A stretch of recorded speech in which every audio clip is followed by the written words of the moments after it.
साथियों, हो सकता है कि आपको मेरी वॉइस क्लियर ना आ रही हो, आपको काफ़ी सारा नॉइस सुनने को मिल रहा हो, क्योंकि प्रेजेंट टाइम में जो माइक है वो सही से वर्क नहीं कर रही है। तो मैं डायरेक्टली मोबाइल से ही रिकॉर्ड कर रहा हूँ, तो यहाँ पर नॉइस भी रिकॉर्ड हो रही है, तो आप लोग थोड़ा सा मैनेज कर लीजिएगा। बेसिकली आज की इस वीडियो में हम आपके साथ में जो पाइथन का सिलेबस है उससे संबंधित जो भी इम्पोर्टेंट पॉइंट हैं, आज हम उसके बारे में चर्चा करने वाले हैं। और ये वीडियो आपके एग्ज़ाम के लिए 110% मोस्ट इम्पॉर्टेंट है। आपके एग्ज़ाम में यहाँ से काफ़ी ज़्यादा हेल्प मिलने वाली है। इसके अलावा मैं आपको पाइथन की 3 घंटे की क्लास प्रोवाइड कर चुका हूँ, जिसमें हमने आपके साथ में 201 MCQs डिस्कस किए हैं। तो आप लोग एग्ज़ाम देने आने से पहले उस वीडियो को कंप्लीट देखिएगा, क्योंकि आपके एग्ज़ाम में क्वेश्चन छपेंगे इस वीडियो से। तो आप लोग इस 3 घंटे वाली वीडियो को कंप्लीट देखिए और साथ ही इस वीडियो को भी कंप्लीट देखिएगा। So let's start. सबसे पहला पॉइंट आता है कि जो पाइथन फाइल होती हैं उसको हम लोग .py इस फाइल एक्सटेंशन के साथ में सेव करते हैं, जबकि जो पाइथन की बाइट कोड फाइल होती है उसका एक्सटेंशन .pyc होता है। आपसे पूछता है ट्रू फॉल्स में कि क्या डेटा टाइप कीवर्ड को हम आइडेंटिफायर की तरीके यूज़ कर सकते हैं, तो आपको आंसर टिक करना है ट्रू। जो डेटा टाइप कीवर्ड हैं उनको आप आइडेंटिफायर के रूप में यूज़ कर सकते हैं। इसके बाद जो कि एक इम्पॉर्टेंट क्वेश्चन है, अगर कोई फंक्शन कोई वैल्यू रिटर्न ना करे तो इस केस में वह बाय डिफ़ॉल्ट क्या रिटर्न करता है, तो आपका आंसर आएगा नन। फॉर एग्जांपल आपने कोई फंक्शन क्रिएट किया और वो फंक्शन किसी भी प्रकार की कोई वैल्यू रिटर्न नहीं कर रहा है, तो इस केस में बाय डिफ़ॉल्ट नन रिटर्न करता है, और ये एक इम्पॉर्टेंट पॉइंट है। देन इसके बाद लिस्ट को हम लोग कंपाउंड डेटा टाइप भी कहते हैं, क्योंकि हम लोग लिस्ट के अंदर डिफरेंट टाइप के जो ऑब्जेक्ट हैं उनको स्टोर कर सकते हैं। देन जो कि एक ट्रू फॉल्स के लिए इम्पॉर्टेंट है, क्या हम पोजिशनल आर्गूमेंट को किसी भी ऑर्डर में पास कर सकते हैं, तो आपका आंसर आएगा नहीं। जिस सीक्वेंस में आपने आर्गुमेंट पास किए हैं उसी सीक्वेंस में आपके पैरामीटर भी होने चाहिए। नेक्स्ट, जब कोई फंक्शन एक से अधिक वैल्यू को रिटर्न करता है तो वह एक टपल की फॉर्म में होता है। कहने का मतलब यह है कि आपने कोई फंक्शन क्रिएट किया और वो फंक्शन एक से अधिक वैल्यू को रिटर्न कर रहा है, तो वो वैल्यू एक टपल की फॉर्म में होती है। तो आपको टिक करना रहेगा कि जो वैल्यूज रिटर्न करता है वो टपल की फॉर्म में होंगी कब, जब एक से अधिक वैल्यू रिटर्न कर रहा होगा। Next, पाईचार्म, atom, spider, visual code, anaconda, ये क्या है? ये सभी के सभी पाइथन आईडीएलई के एग्जाम्पल हैं। नेक्स्ट, जो कंसोल होता है उसको हम लोग सेल या फिर कमांड लाइन इंटरप्रेटर भी कहते हैं। आपसे पूछेगा कि किस प्रकार की वैल्यू की टाइप कास्टिंग नहीं कर सकते हैं, तो आपका आंसर आएगा कॉम्प्लेक्स वैल्यू। टाइप कास्टिंग से याद आया कि आपके एग्जाम के लिए जो टाइप कास्टिंग है ये मोस्ट इंपॉर्टेंट है, इस बार छपने के चांस हैं। अब टाइप कास्टिंग क्या होती है इसके बारे में मैं आप लोगों को थोड़ी सी इन्फॉर्मेशन दे देता हूँ। फॉर एग्जाम्पल आपके पास कोई वेरिएबल था ए और इसमें कोई वैल्यू है 15.6। अगर मैं आपसे कहूँ कि जो ये वैल्यू है ये किस टाइप की है, तो आपका आंसर आएगा कि ये वैल्यू किस टाइप की है, फ्लोट टाइप की है। बट इस फ्लोट वाली वैल्यू को आपको इंटीजर में कन्वर्ट करना है या फिर स्ट्रिंग में कन्वर्ट करना है, तो इसके लिए आप लोग क्या करते हैं, यहाँ पर डिफरेंट टाइप के टाइप कास्टिंग मेथड हैं, like int, str, ord, complex, ये क्या हैं, ये सभी के सभी टाइप कन्वर्जन मेथड हैं। तो हमने क्या किया, इंट मेथड के अंदर जो ये वेरिएबल ए है इसको हमने पास कर दिया, तो इस केस में जो ये 15.6 था अब ये 15 में कन्वर्ट हो चुका है। अगर आप लोग इसे प्रिंट कराएंगे तो आपके सामने 15 प्रिंट हो जाएगा। तो आपने एक चीज़ नोटिस की कि सबसे पहली बात कि टाइप कास्टिंग होता क्या है, तो टाइप कास्टिंग का मतलब ये है कि एक प्रकार की वैल्यू, एक डेटा प्रकार की वैल्यू को दूसरे डेटा प्रकार की वैल्यू में कन्वर्ट करना टाइप कास्टिंग या फिर टाइप कन्वर्जन कहलाता है। बेसिकली जो टाइप कास्टिंग है वो दो टाइप की होती है, एक होती है इम्प्लिसिट और एक होती है एक्सप्लिसिट।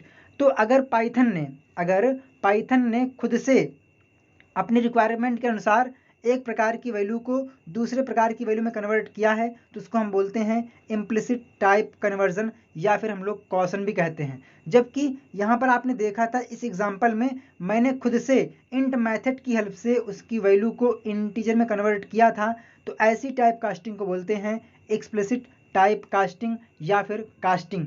ठीक है, नहीं समझे? कहने का मतलब ये है कि जब यूजर खुद से मैन्युअली टाइप कन्वर्जन करता है तो उसको हम बोलते हैं एक्सप्लिसिट टाइप कन्वर्जन, जब पाइथन ऑटोमेटिकली खुद से अपने रिक्वायरमेंट के अनुसार वैल्यूज़ को कन्वर्ट करती है तो उसको हम बोलते हैं इम्प्लिसिट। तो ये आपको ध्यान रखना है।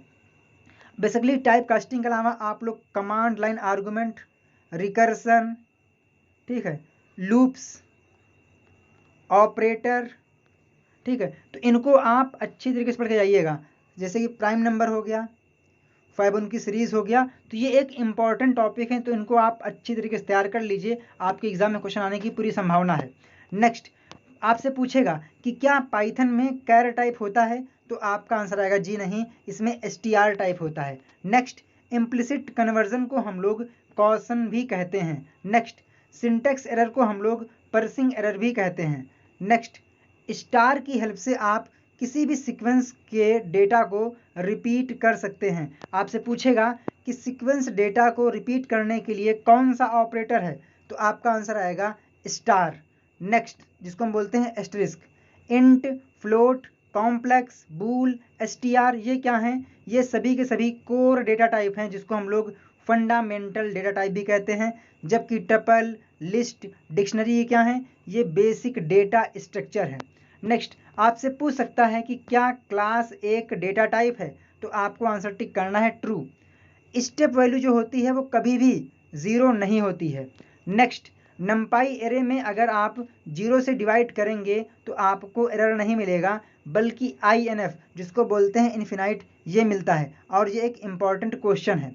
और ये भी नेक्स्ट स्टैंडर्ड पाइथन कंपाइलर जो है वो किस लैंग्वेज में लिखा गया है, तो आपका आंसर आएगा सी लैंग्वेज में लिखा गया है।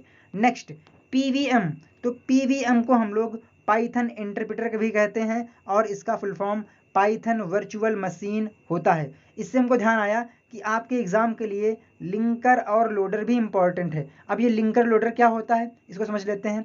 मान लीजिए आपने क्या लिखा, कोई प्रोग्राम लिखा, तो उसको हम क्या बोलेंगे, उसको हम बोलेंगे सोर्स कोड। देन इसके बाद जो कंपाइलर है या फिर असेंबलर है उसके द्वारा इस कोड को क्या किया जाएगा, ऑब्जेक्ट कोड में कन्वर्ट किया जाएगा। देन इसके बाद इस ऑब्जेक्ट कोड की फाइल को एग्जीक्यूट बनाने के लिए, एग्जीक्यूटेबल फाइल बनाने के लिए और कौन कौन सी फाइल्स चाहिए, उन फाइल्स को लिंक करने का काम कौन करता है, लिंकर। तो अब कौन आएगा, अब आएगा लिंकर। लिंकर क्या करेगा, इस ऑब्जेक्ट कोड की एग्जीक्यूटेबल फाइल बनाने के लिए और कौन कौन सी फाइल चाहिए उन फाइल्स को ये क्या करेगा, ये इसमें लिंक करेगा। लिंक करने के बाद जो नई फाइल बनेगी वो रहेगी एग्जीक्यूटेबल फाइल। देन इसके बाद आएगा लोडर। लोडर इस एग्जीक्यूटेबल फाइल को उठाएगा और मेन मेमोरी में लोड करेगा। तो ये आपका होता है लिंकर और लोडर, तो इसको आप पढ़ लीजिएगा। बेसिकली जो ये आपके दिख रहे हैं 3 ग्रेटर देन, इसको हम बोलते हैं पाइथन प्रॉम्प्ट। नेक्स्ट जो कॉम्प्लेक्स क्लास है वो एक सीक्वेंस नहीं है, यानी कि उसमें कई सारे आइटम नहीं होते हैं। नेक्स्ट पैकेज एक नेम स्पेस है जिसमें कई सारे मॉड्यूल अवेलेबल हैं। इसके अलावा जो पाइथन लैंग्वेज है ये केस सेंसिटिव है और ऊप्स के कॉन्सेप्ट को फॉलो करती है, यानी कि ऑब्जेक्ट ओरिएंटेड लैंग्वेज है। बेसिकली इसे 1989 कब 1989 में गीडो वैन रॉसम के द्वारा डेवलप किया गया था, जबकि 1991 में इसको फर्स्ट टाइम रिलीज किया गया था। तो ये भी आपको ध्यान रखना है। नेक्स्ट क्या पाइथन प्रोग्राम में इंडेंटेशन अनिवार्य है, तो आपका आंसर आएगा जी हाँ, क्योंकि पाइथन में हम लोग बॉडी को डिफाइन करने के लिए कर्ली ब्रैकेट की जगह पर इंडेंट का यूज करते हैं। नेक्स्ट जो पाइथन लाइब्रेरी है वो पाइथन पैकेज का कलेक्शन होती है। नेक्स्ट नमपाई, पांडास, मैटप्लॉटलिब ये क्या हैं, ये सभी के सभी पाइथन लाइब्रेरी के एग्जाम्पल हैं। Next OS, sys, random, math, date time, JSON Python ये क्या हैं, ये सभी के सभी पाइथन के बिल्ट इन मॉड्यूल हैं, यानी कि जब भी आप लोग पाइथन इंस्टॉल करते हैं तो ये पाइथन के साथ में ही ये सारे के सारे मॉड्यूल इंस्टॉल हो जाते हैं, इन्हें आपको अलग से इंस्टॉल नहीं करना होता है। जबकि जो नमपाई लाइब्रेरी है उसे आपको अलग से इंस्टॉल करना होता है, इस वजह से हम लोग नमपाई को बिल्ट इन लाइब्रेरी नहीं कहते हैं। नेक्स्ट पाइथन में क्लास बनाने के लिए किस कीवर्ड का प्रयोग करते हैं, तो आपका आंसर आएगा क्लास। नेक्स्ट जो पाइथन 3 है उसमें कितने कीवर्ड हैं, तो आपका आंसर आएगा 33 कीवर्ड हैं, जबकि आपको यहाँ पर 35 दिख रहे होंगे। क्यों, क्योंकि इनमें से 2 जो वर्ड हैं उनको पाइथन 3 में कीवर्ड नहीं माना गया है। और दूसरी बात कि जो कीवर्ड हैं वो हमेशा अल्फ़ाबेट में होते हैं, इसमें नंबर यूज़ नहीं होता है। इसके अलावा जो ये 3 कीवर्ड हैं, ये 3 कीवर्ड ऐसे हैं जिनका पहला लेटर कैपिटल लेटर में होता है। कौन कौन सा? फॉल्स, नन और ट्रू। तो ये भी आपको ध्यान रखना है, आपसे पूछ लेगा कि इनमें से कौन सा एक वैलिड कीवर्ड है या फिर नहीं है। तो आपको इनको ध्यान से देखना है कि इनमें जो पहला लेटर है वो कैपिटल लेटर में होता है। हो सकता है कि इस वीडियो में 1-2 गलतियां भी हो जाए, क्योंकि जब कोई वीडियो लंबा होता है तो प्रेशर रहता है, तो 1-2 गलतियां होने के चांस रहते हैं, तो आप इसको इग्नोर कर दीजिएगा। मैंने पूरा प्रयास किया कि मैं आपको बिल्कुल एग्जैक्ट कंटेंट प्रोवाइड करूं। नेक्स्ट जो आप यहाँ पर देख पा रहे हैं underscore underscore init underscore underscore, ये एक स्पेशल मेथड या फिर कंस्ट्रक्टर है जो तब कॉल होता है जब हम लोग इस क्लास का उस क्लास का ऑब्जेक्ट क्रिएट करते हैं। कहने का मतलब ये है कि ये एक स्पेशल मेथड है, इसको कॉल नहीं करना पड़ता है, ये ऑटोमेटिकली कॉल होता है जब हम लोग उस क्लास का ऑब्जेक्ट क्रिएट करते हैं। नेक्स्ट, क्या सभी क्लास में इनिट मेथड होता है? तो आपका आंसर आएगा जी हाँ, ये एक कंपलसरी कंस्ट्रक्टर या फिर स्पेशल मेथड है। नेक्स्ट, ऐसे फंक्शन जो इटरेबल आइटम के सेट को रिटर्न करते हैं उसको हम क्या बोलते हैं? तो आपका आंसर आएगा जनरेटर। नेक्स्ट, कॉलन कॉलन -1, इस स्टेटमेंट की हेल्प से आप लोग एरे या फिर किसी अदर सीक्वेंस को, चाहे वो स्ट्रिंग हो, उसको आप रिवर्स कर सकते हैं। तो आपको इतना लिखना होगा एंड जो सीक्वेंस है वो रिवर्स हो जाएगा। नेक्स्ट, किसी मॉड्यूल को अपने प्रोग्राम में इंपोर्ट करने के लिए किस कीवर्ड का प्रयोग करते हैं? तो आपका आंसर आएगा इंपोर्ट कीवर्ड का प्रयोग करते हैं। जो भी आप लोग किसी भी प्रॉब्लम का स्टेप बाय स्टेप सोल्यूशन लिखते हैं, इंस्ट्रक्शन लिखते हैं, उसको हम क्या बोलते हैं? उसको बोलते हैं एल्गोरिथम। यानी कि किसी प्रॉब्लम का स्टेप बाय स्टेप इंस्ट्रक्शन लिखना एल्गोरिथम कहलाता है। जबकि जो आपने लॉजिक लिखा था उसका पिक्टोरियल या फिर ग्राफिकल या फिर डायग्रामेटिक जो प्रदर्शन होता है उसको हम लोग फ्लो चार्ट कहते हैं। बेसिकली आपके एग्जाम में यहाँ से ट्रू फॉल्स में क्वेश्चन आएगा कि क्या ग्राफिकल रिप्रेजेंटेशन को हम लोग एल्गोरिथम कहते हैं? तो आपको आंसर टिक करना है फॉल्स। क्यों? क्योंकि उसको हम बोलते हैं फ्लो चार्ट, ना कि एल्गोरिथम। तो ये जो तीनों टर्म आपको दिख रहे हैं ये आपके फ्लो चार्ट से संबंधित होते हैं। Next point, code, compile, link, load and execute, ये क्या है? ये किसी भी प्रोग्राम के रन होने की स्टेप होती हैं। इसका मतलब क्या है? इसका मतलब ये है कि आपने क्या किया, कोई सोर्स कोड लिखा। सबसे पहले आप क्या लिखेंगे? सबसे पहले कोड लिखेंगे। कोड करने के बाद इसको कंपाइल किया जाएगा। कंपाइल करने के बाद इससे संबंधित जो भी एक्स्ट्रा फाइल्स हैं उनको लिंक किया जाएगा। लिंक करने के बाद ये फाइल जो मेन मेमोरी है उसमें लोड होगी। लोड होने के बाद एग्जीक्यूट होगी। तो किसी भी प्रोग्राम के रन होने की ये 5 स्टेप होती हैं। पहले कोड, तब कंपाइल, तब लिंकिंग, तब लोडिंग, तब क्या होता है? एग्जीक्यूशन। तो ये आपको ध्यान रखना है। और ये एक मोस्ट इंपॉर्टेंट ट्रू फॉल्स में कोई पूछा जाने वाला क्वेश्चन है, कई बार रिपीट हो चुका है। नेक्स्ट, लिस्ट, 1 मिनट, हाँ ठीक, इसको चेक करना पड़ेगा। Next, list, dictionary, set, byte array, ये क्या हैं? ये सभी के सभी यूजर डिफाइंड क्लास हैं और ये क्या हैं? ये म्यूटेबल हैं। जबकि टपल, इंट, फ्लोट, स्ट्रिंग ये क्या हैं? ये इम्यूटेबल हैं। नेक्स्ट, एक डेटा टाइप की वैल्यू को दूसरी प्रकार के वैल्यू में कन्वर्ट करना टाइप कास्टिंग कहलाता है। एंड जो टाइप कास्टिंग है वो 2 प्रकार की होती है, इम्प्लिसिट और एक्सप्लिसिट। तो ये भी आपको ध्यान रखना है। नेक्स्ट, क्या पाइथन में मेन फंक्शन अनिवार्य है? तो आपका आंसर आएगा जी नहीं, पाइथन में मेन फंक्शन अनिवार्य नहीं है। जबकि जावा और सी में मेन फंक्शन अनिवार्य होता है, कंपलसरी होता है। नेक्स्ट, अपेंड, एक्सटेंड, इंसर्ट, इन फंक्शन की हेल्प से हम लोग पाइथन एरे में वैल्यू इंसर्ट कर सकते हैं। नेक्स्ट, और ये आपके लिस्ट के साथ में भी यूज होते हैं। पॉप, रिमूव के हेल्प से, पॉप और रिमूव इन मेथड की हेल्प से हम लोग वैल्यू को रिमूव कर सकते हैं। अगर आपको लेंथ फाइंड आउट करनी है किसी लिस्ट की या स्ट्रिंग की तो उस केस में आप लोग लेन मेथड का यूज कर सकते हो। Next, int, str, set, dicts, complex, list, hex, ord, chr, ये क्या हैं? ये सभी के सभी टाइप कास्टिंग मेथड हैं। नेक्स्ट, टिप, PEP पेप, तो पाइथन एनहांसमेंट प्रपोजल, ये एक इंपॉर्टेंट फुल फॉर्म है। इसके अलावा PYPI यानी कि Python package index. Next, set में आपसे पूछेगा कि क्या सेट में डुप्लीकेट एलिमेंट अलाउ हैं, तो आपका आंसर आएगा जी नहीं। जो सेट होता है उसमें आप डुप्लीकेट वैल्यू को स्टोर नहीं कर सकते हो। नेक्स्ट, जो टेल मेथड है, जो कि एक इंपॉर्टेंट क्वेश्चन है कि जो टेल मेथड है वो फाइल में फाइल ऑब्जेक्ट की जो करंट पोजीशन होती है उसको बताता है। तो ये आपका क्वेश्चन ट्रू फॉल्स में कई बार आ चुका है और ये एक इम्पॉर्टेंट भी है कि जो टेल है वो फाइल में प्रेजेंट टाइम में फाइल ऑब्जेक्ट कहाँ पर है उसकी करंट पोजीशन को रिटर्न करता है। तो ये आपको ध्यान रखना है। जबकि एक होता है सीक मेथड, उसकी हेल्प से आप फाइल ऑब्जेक्ट को फाइल में कहीं पर भी मूव कर सकते हो। अगला आता है नमपाई। जो नमपाई पैकेज है इसे 2005 में ट्रेविस ओलिफेंट के द्वारा डेवलप किया गया है, तो ये भी आपको ध्यान रखना है। अगला जो नमपाई है, जो नमपाई एरे है उस पर हम लोग मैथमेटिकल और लॉजिकल कैलकुलेशन कर सकते हैं। पाइथन में इफ़, इफ इल्स, इफ एलिफिल्स ये क्या हैं, ये सभी के सभी कंडीशनल स्टेटमेंट हैं। जबकि फॉर और वाइल ये क्या हैं, इनको हम बोलते हैं लूप या हम बोल सकते हैं इटरेटिव स्टेटमेंट। जबकि ब्रेक और कंटिन्यू जो कि एक इंपॉर्टेंट क्वेश्चन है भैया, ब्रेक और कंटिन्यू में क्या डिफरेंस है इसको समझाइए। एंड इसके अलावा लोकल और ग्लोबल वेरिएबल में क्या अंतर होता है इसके बारे में बताइए। तो ये एक इम्पॉर्टेंट क्वेश्चन है। तो ब्रेक, कंटिन्यू और पास इनको हम बोलते हैं ट्रांसफर कंट्रोल स्टेटमेंट।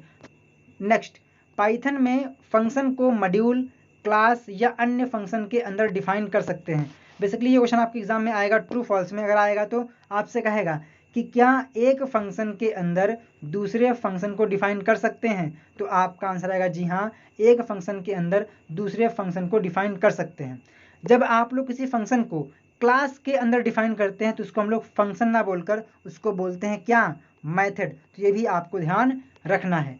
नेक्स्ट, आपसे पूछेगा कि इनमें से वो कौन सा फंक्शन है जिसमें आर्गुमेंट ना पास करने पर भी एरर नहीं देता, तो आपका आंसर आएगा मिन, max, div mode, ORD।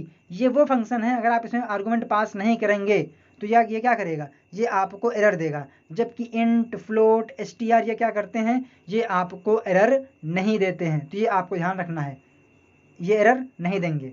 Next, जो लैम्डा फंक्शन है उसके साथ में आप रिटर्न यूज नहीं कर सकते हैं। आपसे पूछेगा कि क्या हम लैम्डा फंक्शन के साथ में रिटर्न स्टेटमेंट का यूज कर सकते हैं, तो आपको आंसर टिक करना है फॉल्स, यानी कि आप लोग लैम्डा फंक्शन के साथ में रिटर्न स्टेटमेंट यूज नहीं कर सकते हो। नेक्स्ट, एरे की शेप बदलने के लिए हम लोग रिसेप मेथड का यूज करते हैं।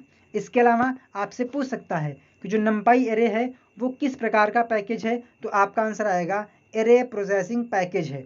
इसके अलावा जो स्कोप है वो किसी भी वेरिएबल की लाइफ व उसकी एक्सेसिबिलिटी को डिफाइन करता है, तो ये भी आपको याद रखना है। नेक्स्ट, जो ND एरे है उसे हम लोग अलाइस या फिर वेक्टर एरे भी कहते हैं। 2D एरे को मैट्रिक्स, 3D को टेंसर, तो ये भी आपको ध्यान रखना है। आपसे पूछेगा कि क्या पाइथन में पास एक नल स्टेटमेंट है, तो आपको टिक करना है ट्रू। Next, name space. जो नेम स्पेस है वो एक कंटेनर है जहाँ पे ऑब्जेक्ट को नेम के साथ मैप किया जाता है। यहाँ पर क्या आएगा, यहाँ पर आएगा मैप, MAP। तो नेम स्पेस क्या है, नेम स्पेस एक कंटेनर है जहाँ पे ऑब्जेक्ट को नेम के साथ में मैप किया गया है। देन इसके बाद अगर किसी भी डॉक स्ट्रिंग को एक्सेस करना है तो उसके लिए आप लोग __ DOC _ इस एट्रीब्यूट का यूज करते हैं। बेसिकली जो डॉक स्ट्रिंग होती है जिसका फुल फॉर्म डॉक्यूमेंटेशन स्ट्रिंग होता है, इसे हम लोग ट्रिपल कोट के अंदर लिखते हैं, तो ये भी आपको ध्यान रखना है। अगला टर्म आता है कि क्या डिक्शनरी में कीज डुप्लीकेट हो सकती हैं, तो आपका आंसर आएगा फॉल्स। भैया जो कीज हैं वो डुप्लीकेट अलाउ नहीं है। बेसिकली आपसे पूछता है कि क्या लैम्डा एक स्टेटमेंट है, तो आपको आंसर टिक करना है फॉल्स, क्योंकि लैम्डा क्या है, लैम्डा एक एनोनिमस फंक्शन है ना कि स्टेटमेंट। नेक्स्ट, पिकलिंग का मतलब क्या होता है, पिकलिंग का मतलब होता है ऑब्जेक्ट को सीरियलाइज करना, जबकि अनपिकलिंग का मतलब होता है ऑब्जेक्ट को अनसीरियलाइज करना, तो ये भी आपको ध्यान रखना है। बेसिकली जो भी वेरिएबल अंडरस्कोर से शुरू होते हैं उसको हम लोग प्राइवेट वेरिएबल कहते हैं। जबकि अगर कोई वेरिएबल डबल अंडरस्कोर से शुरू हो रहा है तो उसको हम बोलते हैं प्रोटेक्टेड वेरिएबल। जबकि अगर कोई वेरिएबल जिसके अगल बगल दोनों तरफ डबल अंडरस्कोर है तो उसको हम बोलते हैं क्या, मैजिक वेरिएबल। तो फॉर एग्जांपल हमने लिखा अंडरस्कोर राम, तो इसको क्या बोलेंगे, इसको बोलेंगे प्राइवेट वेरिएबल। नेक्स्ट हमने क्या लिखा, डबल अंडरस्कोर राम, तो क्या बोलेंगे, प्रोटेक्टेड वेरिएबल। देन हमने क्या किया, underscore underscore Ram underscore underscore, तो क्या बोलेंगे, इसको बोलेंगे मैजिक वेरिएबल। तो ये आपको ध्यान रखना है। फॉर एग्जांपल आपके पास 3 वेरिएबल हैं एक्स वाई और सी। यहाँ पे क्या आएगा, यहाँ पर आएगा जेड। बैक करता हूँ जरा, यहाँ पर क्या आएगा, यहाँ पर आएगा जेड। एक्स में 5 है, वाई में 41 है और जेड में 100 है। अगर आप इसे लिखते हैं टी इक्वल एक ब्रैकेट के अंदर X comma Y comma Z, तो इसको हम क्या बोलेंगे, इसको बोलेंगे पैकिंग। यानी कि आपने डिफरेंट टाइप के जो एलिमेंट थे उनको आपस एक ही एंटिटी में उनको रैप कर दिया है, तो इनको हम बोलेंगे पैकिंग। देन इसके बाद अगर मान लीजिए आपको कोई रैंडम फ्लोटिंग पॉइंट नंबर चाहिए तो उसके लिए आप लोगों को यहाँ पर रैंडम जो मॉड्यूल है उसको इंपोर्ट करना होगा। तो हमने यहाँ पर क्या किया, सबसे पहले रैंडम मॉड्यूल को इंपोर्ट किया। इंपोर्ट करने के बाद जो रैंडम मॉड्यूल है इसके अंदर एक मेथड है रैंडम, हमने यहाँ पर लिखा रैंडम डॉट रैंडम फंक्शन। तो इससे क्या होगा, अगर आप यहाँ से प्रिंट करेंगे, ठीक है, अगर आप प्रिंट करेंगे प्रिंट रैंडम डॉट रैंडम, कहने का मतलब ये है कि हमने प्रिंट के अंदर जो ये आपका स्टेटमेंट है ये आपको यहाँ पर लिखना है इस स्टेटमेंट को। तो इससे क्या होगा, आपके सामने एक रैंडमली फ्लोटिंग पॉइंट नंबर आ जाएगा। नेक्स्ट, अगर आपको किसी फाइल के कंटेंट को रीड करना है तो इसके लिए आप लोग लिखेंगे कुछ इस टाइप से। क्या करना होगा, सबसे पहले उस फाइल को ओपन करना होगा। अब चूंकि आप लोग फाइल को रीड मोड में ओपन करने जा रहे हैं तो आपको यहाँ पर आर पास करना होगा। तो ये क्या है, ये है फाइल का नाम। ये क्या है, ये है मोड, कि आप इस फाइल को किस मोड में ओपन कर रहे हैं। तो हमने यहाँ पर फाइल को विद ओपन इसकी हेल्प से किया है।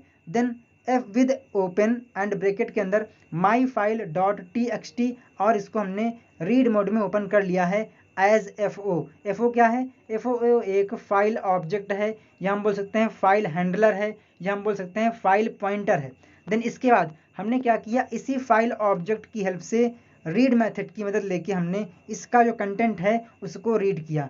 तो fo डॉट रीड, जो fo है ये इस फाइल को पॉइंट कर रहा है और हमने इस पॉइंटर की हेल्प से, इस ऑब्जेक्ट की हेल्प से रीड मेथड का यूज़ करके इस कंटेंट को रीड किया। रीड करने के बाद हमने उसे डेटा के अंदर स्टोर कर दिया और यहाँ से डेटा को हमने प्रिंट कराया। तो जो कंटेंट इस फाइल के अंदर था वो यहाँ से प्रिंट हो जाएगा। तो बेसिकली आप लोग इस स्टेटमेंट से जो कंटेंट है फाइल के अंदर उसको प्रिंट कर सकते हो। अगला आता है कमांड लाइन आर्गुमेंट। तो जब भी आप लोग आर्गुमेंट कमांड प्रॉम्प्ट के थ्रू पास करते हैं तो उसको हम बोलते हैं कमांड लाइन आर्गुमेंट। और उन आर्गुमेंट को रिसीव करने के लिए एक वेरिएबल होता है एंड दैट इज argv। और जो ये argv है ये आपको मिलता है sys मॉड्यूल में। आपसे पूछेगा कि जो argv वेरिएबल है ये किस मॉड्यूल में उपस्थित है, तो आपका आंसर आएगा कि ये sys मॉड्यूल में उपस्थित है। बेसिकली argv वेरिएबल जो भी आर्गुमेंट एक्सेप्ट करता है वो लिस्ट डेटा टाइप के होते हैं, यानी कि वो लिस्ट के फॉर्म में होते हैं। जो भी आर्गुमेंट पास करेंगे आप वो यहाँ पर एक एक एलिमेंट के रूप में कंसीडर किया जाएगा। तो आपसे ये भी पूछ सकता है। बेसिकली आपको यहाँ पर दिया गया सिंटैक्स कि सबसे पहले आपको लिखना होता है क्या, पाइथन, इसके बाद फाइल का नाम .py एंड इसके बाद जो भी आपको आर्गुमेंट पास करने हैं आप यहाँ पे पास कर सकते हैं। और एक बात कि जो कमांड लाइन आर्गुमेंट होता है उसमें पहला आर्गुमेंट है वो होता है फाइल का नाम। क्या होता है, फाइल का नाम। यानी कि जो कमांड लाइन आर्गुमेंट की लिस्ट होती है उसमें जो पहला टर्म आता है, जो पहला आर्गुमेंट है वो होता है फाइल का नाम। ठीक है, तो आपने यहाँ पर देखा हमने क्या किया, एक छोटा सा प्रोग्राम क्रिएट किया जिसमें हमने कमांड के थ्रू आर्गुमेंट पास किए। तो सबसे पहले हमने एक फाइल क्रिएट की, फाइल का नाम है cmd.py। अब चूंकि हम लोग कमांड लाइन के सामने काम करने जा रहे हैं तो हमें यहाँ पर sys मॉड्यूल को इंपोर्ट करना होगा। तो हमने लिखा इंपोर्ट sys एंड इसके बाद अगर आपको चेक करना है कि कौन कौन से आर्गुमेंट हैं तो इसके लिए आप लोग argv इस एट्रीब्यूट का यूज़ कर सकते हो। तो हमने लिखा sys.argv। क्योंकि जो argv है ये आपको मिलता है sys मॉड्यूल में और हम लोग argv का यूज़ कर रहे हैं तो हमें यहाँ पर लिखना होगा sys। तो sys.argv ठीक है। देन इसके बाद इससे क्या होगा कि जितने भी आर्गुमेंट हैं आपने पास किए थे वो सभी के सभी प्रिंट हो जाएंगे। तो हमने क्या किया था, यहाँ पर ये इमेज आ गई है, तो हमने क्या किया, इस cmd.py इस प्रोग्राम को रन करने के लिए हमने यहाँ पर क्या किया, कमांड प्रॉम्प्ट ओपन किया एंड सबसे पहले हमने लिखा पाइथन, क्योंकि आपको लिखना पड़ता है, पाइथन लिख दिया हमने। इसके बाद फाइल का नाम क्या है, फाइल का नाम है cmd2.py, तो हमने यहाँ पर लिख दिया। देन इसके बाद जो भी आर्गुमेंट पास करने हैं वो आप पास कर सकते हैं। तो हमने क्या किया, यहाँ से new ideas YT comma channel pass किया। तो इस केस में जो आपके यहाँ पर आर्गुमेंट हैं वो 3 हैं, कौन कौन से, पहला हो जाएगा फाइल का नाम, दूसरा हो गया न्यू आइडियाज YT, तीसरा हो जाएगा चैनल। चूँकि ऊपर आ गई है इमेज तो आपको वो नहीं दिख रहा होगा। देन हमने क्या किया, जैसे ही हमने लिखा sys.argv तो इससे क्या होगा, जो भी आर्गुमेंट थे वो प्रिंट हो जाएंगे। तो आर्गुमेंट आर, कलर चेंज करता हूँ, आर्गुमेंट आर cmd.py, तो आपने देखा कि जो फाइल का नाम है सबसे पहला आर्गुमेंट वही होता है। देन इसके बाद new ideas YT and channel. अगर आपको चेक करना है कि कितने आर्गुमेंट हैं, उसकी लेंथ क्या है, तो आप लोग यहाँ पर लेन मेथड का यूज़ कर सकते हैं। तो आपने देखा एक फाइल का नाम हो गया, एक ये, टोटल 3 आर्गुमेंट हैं, तो यहाँ से लिख के आ जाएगा 3। इसी प्रकार से अगर आपको पहला एलिमेंट प्रिंट करना है तो आपको लिखना होगा sys.argv और इंडेक्स पास करना होगा 0, तो यहाँ से जो फाइल का नाम है वो प्रिंट हो जाएगा। अगर मैं यहाँ पर 0 की जगह 1 पास करता तो मुझे क्या मिलता, न्यू आइडियाज YT। क्यों, क्योंकि 0 पे क्या है फाइल का नाम, 1 पे क्या है न्यू आइडियाज YT और 2 पे क्या है चैनल। तो आप जो भी इंडेक्स पास करेंगे उसके करस्पॉन्डिंग जो वैल्यू होगी वो आपको मिल जाएगी, ठीक है। तो यहाँ पर देखिए बताया गया है, ये क्या है, ये है पहला आर्गुमेंट, ये क्या है, ये है दूसरा आर्गुमेंट और ये है तीसरा आर्गुमेंट, ठीक है। चलिए देन इसके बाद अगला आता है जो कि एक इंपॉर्टेंट है and that is lambda function. तो बेसिकली लैम्डा फंक्शन को हम लोग क्या बोलते हैं, एनोनिमस फंक्शन, ठीक है, क्योंकि ये फंक्शन सिंगल लाइन फंक्शन होता है और ये बिना नाम वाला होता है।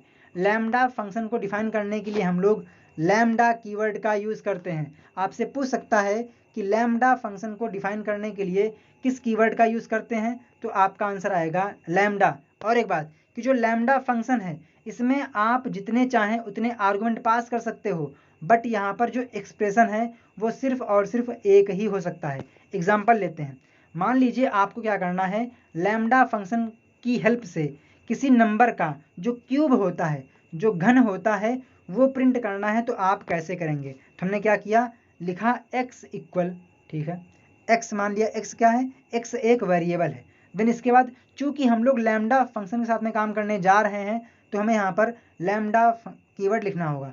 थोड़ा सा जूम कर लेते हैं, अब सही है, ठीक है। तो x क्या है, x एक वेरिएबल है। देन इसके बाद लैम्डा क्या है, लैम्डा एक कीवर्ड है। इसका यूज़ तब करते हैं जब आपको लैम्डा फंक्शन क्रिएट करना होता है, जबकि जो नॉर्मली हम लोग फंक्शन क्रिएट करते हैं उसको डिफाइन करने के लिए डेफ कीवर्ड का यूज़ करते हैं। तो ये भी आपको ध्यान रखना है। देन इसके बाद हमने क्या किया, यहाँ पर पास किया पैरामीटर। तो जो ये आप देख पा रहे हैं नम, इसको हम बोलेंगे क्या, पैरामीटर। देन इसके बाद चूंकि हमें उस नंबर का निकालना है क्या, क्यूब, तो हमने क्या किया, लगाया कॉलन।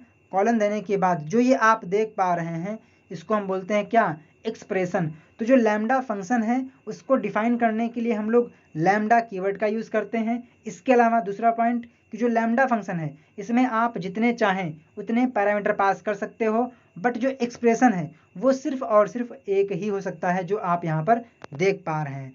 तो इस केस में क्या होगा, जो भी आप पास करेंगे नंबर वो यहाँ पे आएगा नम के अंदर। देन इसके बाद उस वैल्यू को यहाँ पर रखा जाएगा।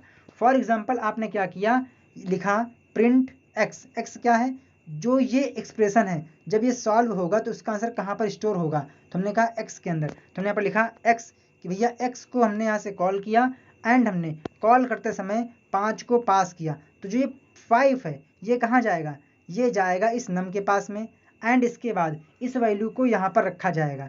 तो 5 इंटू 5 इंटू 5 इंटू 5, तो 5 5 जा 25, 25 5 जा 125। तो यहाँ से क्या आ जाएगा, यहाँ से प्रिंट हो जाएगा 125। क्या प्रिंट हो जाएगा, 125। फॉर एग्जाम्पल मैंने आपसे कहा कि भैया आपको 2 नंबर सम करने हैं लैम्डा फंक्शन की हेल्प से, तो आप कैसे करेंगे। तो बिल्कुल सिंपल है, सबसे पहले हम क्या करेंगे, एक वेरिएबल क्रिएट करेंगे। फॉर एग्जाम्पल उसका नाम क्या है, एस, ठीक है। एस इक्वल आपको लिखना होगा लैम्डा। अब चूंकि दो नंबर को आपस में ऐड करना है तो हमको दो वैल्यू चाहिए होगी, तो हमने लिखा लैम्डा थोड़ा सा space X comma Y, and इसके बाद जो ये x कॉमा वाई है ये क्या है, इनको हम बोलेंगे पैरामीटर। देन इसके बाद हमको निकालना क्या है, सम, तो क्या लगाएंगे कॉलन, क्योंकि जो ये आपके पैरामीटर हैं और एक्सप्रेशन है इसको अलग करने का काम कौन करता है, तो आपका आंसर आएगा कॉलन। तो हमने यहाँ लिखा lambda X comma Y and इसके बाद एक्स प्लस वाई। तो इस केस में क्या होगा, ये फंक्शन हमें क्या करेगा, दो नंबर का जो सब ऐड होगा, एडिशन होगा, वो हमें रिटर्न करेगा। हमने क्या किया, यहाँ से प्रिंट कराया, प्रिंट एस, और हमने कॉल करते समय यहाँ पर दो वैल्यू पास कर दी, फॉर एग्जांपल 10 और 20। तो इस केस में क्या होगा, आंसर क्या आएगा, तो आपका आंसर आएगा 30। तो मुझे आशा है कि आपको लैम्डा मेथड समझ में आया होगा। एक एग्जांपल और है कि हम लोग जो लैम्डा फंक्शन है उसको हम लोग फिल्टर, मैप, इनके साथ भी यूज़ कर सकते हैं। यहाँ पे आपको एग्जाम्पल दिया गया है, आप चाहे तो स्क्रीनशॉट ले सकते हैं। अगला आता है रिकर्सन। तो रिकर्सन का मतलब होता है जब एक ऐसा फंक्शन जो खुद को कॉल करे, ऐसे फंक्शन को बोलते हैं रिकर्सन, रिकर्सिव फंक्शन, और इस प्रोसेस को बोलते हैं रिकर्सन। बेसिकली जो रिकर्सन ये दो टाइप के होते हैं, एक होता है डायरेक्ट रिकर्सन, एक होता है इनडायरेक्ट रिकर्सन। बेसिकली अगर आप लोगों को रिकर्सन की हेल्प से फैक्टोरियल फाइंड आउट करना है तो आपको ये लॉजिक लिखना होगा। मैंने आप लोगों को ये सारे प्रोग्राम बिल्कुल इजी वे में समझा दिया है पैड क्लास में, तो मैं यहाँ पर टाइम वेस्ट नहीं करूँगा। तो हमने क्या किया, सबसे पहले यहाँ पर थोड़ा सा जूम आउट कर लेते हैं। क्या किया, चूंकि हमें निकालना है फैक्टोरियल किसकी हेल्प से, रिकर्सन की हेल्प से, तो सबसे पहले हमने यूजर से पूछा कि भैया आपको किस नंबर का निकालना है, क्या, फैक्टोरियल। तो उसके लिए ये स्टेटमेंट लिखा गया। देन इसके बाद जो नंबर यूजर इनपुट करेगा वो आएगा नम के अंदर, ठीक है। देन इसके बाद हमने क्या किया, एक बनाया फंक्शन, नाम क्या रखा हमने, फैक्टोरियल, और इसको हमने यहाँ से इस वैल्यू को पास कर दी जो नम के अंदर थी। तो इस केस में चूंकि हमने फंक्शन को यूज़ किया है तो हमें फंक्शन को डिफाइन भी करना होगा। तो हमने क्या किया, यहाँ से इस फंक्शन को डिफाइन किया। ध्यान दीजिए जितना स्पेस आपको दिख रहा है आपको उसी स्पेस से लिखना है, ये नहीं कि आपने क्या लिख दिया इस टाइप से कि एफ एन इक्वल इक्वल 1 और यहाँ पर रिटर्न 1, तो ये आपका गलत माना जाएगा। क्यों, क्योंकि जो पाइथन है उसमें प्रोग्राम में इंडेंट अनिवार्य होता है किसी भी कंडीशनल या फिर लूप की बॉडी को या फंक्शन की बॉडी को, क्लास की बॉडी को डिफाइन करने के लिए। तो इसका मतलब क्या है, इसका मतलब ये है कि जो ये स्टेटमेंट है ये वाला, ये इसकी बॉडी में है, जो ये वाला, ये दोनों हैं, 1 मिनट, जो ये दोनों हैं ये किस में है, ये एल्स के अंदर है, जबकि जो ये पूरा का पूरा है ये किसके अंदर है, ये डिफ के अंदर है। क्यों, क्योंकि आप देख पा रहे होंगे तो आपको यहाँ लग रहा होगा कि ये एक ही सीध में है, जबकि एक ही सीध में नहीं है, ये थोड़ा सा स्पेस देने के बाद है। कहने का मतलब ये है, मैं लिख देता हूँ डिफ, इसके बाद फैक्टोरियल एन, देन यहाँ पर लिखा गया है if N equal equal 1, then यहाँ पे क्या लिखा गया है, रिटर्न। तो ये कुछ इस टाइप से लिखा गया है, तो आपको इसी टाइप से लिखना है। देन जो एल्स है वो यहाँ से आया है और ये स्टेटमेंट इसके यहाँ पर अंदर से, ठीक है। तो ये आपका होता है फैक्टोरियल के लिए, इसको आप नोट कर लीजिए, क्योंकि अगर मैं इसको एक्सप्लेन करूँगा तो इसमें आपका टाइम वेस्ट होगा। नेक्स्ट, ये तो आपने पढ़ लिया है। अगला आता है कि अगर आपको रिकर्सन की हेल्प से किसी स्ट्रिंग को रिवर्स करना है और ये एक इम्पॉर्टेंट प्रोग्राम है और इसमें कुछ है भी नहीं, सिंपल से क्या करिए, आप यहाँ से एक स्ट्रिंग ले लीजिए, लेने के बाद बता दीजिए भैया आपने क्या इनपुट किया है, एंड इसके बाद एक फंक्शन क्रिएट कर लीजिए, नाम क्या रख लीजिए, रिवर्स फॉर एग्जांपल, एंड यहाँ ले दीजिए LEN string equal equal 0, and यहाँ से, ठीक है। ये आपका लॉजिक है, क्योंकि देखिए मुझे अच्छा नहीं लग रहा है कि मैं आप लोगों को रटा रहा हूँ, बट मेरे सामने मजबूरी है। क्यों, क्योंकि आपके पास भी टाइम कम है और मैं ये क्वेश्चन आपको ऑलरेडी करा चुका हूँ 35 मिनट की क्लास में। नेक्स्ट, अब मान लीजिए जो कि एक इम्पॉर्टेंट प्रोग्राम है, ये आपके एग्जाम में आ सकता है कि भैया रिकर्सन की हेल्प से नंबर्स का सम फाइंड आउट करिए, तो आपको कुछ इस टाइप से करना होगा। जो लॉजिक है बिल्कुल सेम है। सेम कैसे है, जिस प्रकार से आपने फैक्टोरियल फाइंड आउट किया था तो आपने सेम टू सेम इसी टाइप से यहाँ पर लिखा था। मैं दिखाता हूँ आपको, इस टाइप से, ठीक है। तो इसमें और उसमें अंतर क्या है, इसमें और इसमें अंतर ये है कि आपने यहाँ पर लिखा था ये स्टेटमेंट, जबकि यहाँ पर आपको लिखना है सिर्फ और सिर्फ ये। दिखाता हूँ मैं, तो इतना चेंज करने से क्या होगा, इतना चेंज करने से आपके सामने जो नंबर्स का सम है वो फाइंड आउट हो जाएगा पहली n संख्याओं का। तो आप अगर इतना चेंज कर देंगे तो आपको क्या मिल जाएगा, सम ऑफ फर्स्ट n नंबर्स। तो आप इस प्रकार से कर सकते हैं। देन इसके बाद अगला आता है मेंबरशिप ऑपरेटर। क्या आता है, मेंबरशिप ऑपरेटर। तो अगर आपको चेक करना है कि क्या कोई टर्म उसका मेंबर है या फिर नहीं, तो इसके लिए आप लोग इन और नॉट इन का यूज़ कर सकते हैं। फॉर एग्जाम्पल हमारे पास कोई लिस्ट थी, नाम क्या था, मार्क्स, और इसके अंदर कुछ वैल्यूज़ हैं।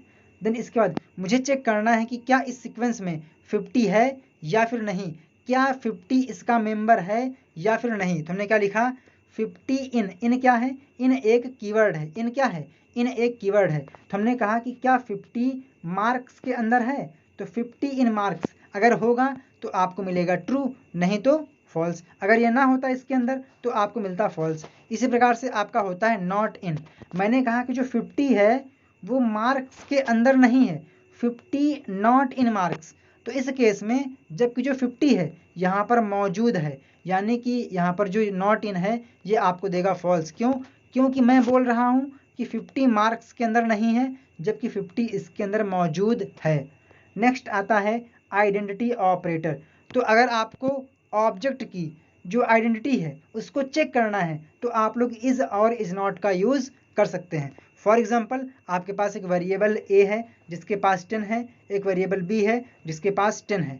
आपको चेक करना है कि क्या ए और बी की जो आईडी है वो एक ही है, क्या इनकी आइडेंटिटी सेम है। तो इसके लिए आप लिख सकते हैं प्रिंट ए इज बी। अगर ए और बी की आइडेंटिटी सेम होगी तो ये आपको देगा ट्रू, नहीं तो आपको देगा फॉल्स। एंड इसके बाद आता है टेक्स्ट मोड फाइल और बाइनरी मोड फाइल। तो आप इसका स्क्रीनशॉट ले लीजिए और पढ़ लीजिए, क्योंकि अब मेरा बोलते बोलते मुंह थक गया है। ठीक है, तो आप इसका स्क्रीनशॉट ले सकते हैं, उसमें मुझे कोई दिक्कत नहीं है। सो गाइस, मुझे आशा है कि आपको इस क्लास से कंप्लीट हेल्प मिली होगी एंड जो आपका रिवीजन है वो हो गया होगा। अगर आप लोगों को ये वीडियो पसंद आया है तो वीडियो को लाइक कर दीजिए और चैनल को सब्सक्राइब नहीं किया तो सब्सक्राइब कर लीजिए। सो गाइस, आपके एग्ज़ाम के लिए बेस्ट ऑफ लक। मेरी ऐसी शुभकामना है कि आपके एग्ज़ाम में वही आए जो आपको अच्छे तरीके से याद हो, यानी कि आपका पेपर अच्छा हो, आप अच्छे ग्रेड से पास हों, ऐसी मेरी आपके साथ में शुभकामनाएं हैं। सो गाइस, जय हिंद, जय भारत, वंदे मातरम। Thank you friends.